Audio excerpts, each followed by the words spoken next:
نے یہ فریم اس آدمی سے مانگا ہے جو آدمی اس فریم کا اس کا یہ ماننا درست ہے.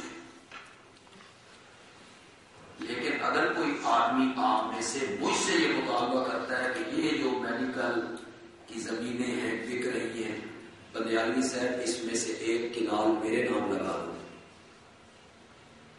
تو یہ مانگنا اس کا صحیح کیوں؟ اس لیے کہ جس سے وہ مانگ رہا ہے وہ اس زمین کا مالک ہو، تو یہ اس کا مانگنا غلط ہے. تو کتنی خوبصورت اللہ نے عقلی دلیل دی، لہو ما فی السماوات و ما فی اسی کا ہے، وہی اکیلا مالک ہے جو کچھ آسمانوں میں ہے اس کا بھی اور جو کچھ زمینوں میں ہے اس کا بھی. تو مانگنا اس سے چاہیے جو اس چیز کا کیا ہو. اس کو کون سی دلیل کہیں گے؟ قرآن بھرا ہوا ہے دلائل سے.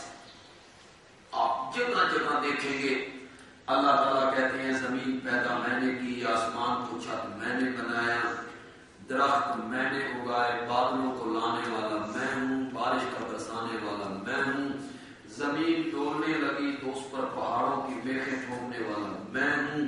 یہ جتنی باتیں اللہ سورج کی، چاند کی، لیل کی، نہار کی، بحر کی، بر کی کرتے ہیں اللہ قرآن پاک میں، یہ سب عقلی دلیلیں ہیں. اللہ کہنا چاہتے ہیں اگر یہ سب کچھ میرا ہے نا تو پھر میرے سوا الہ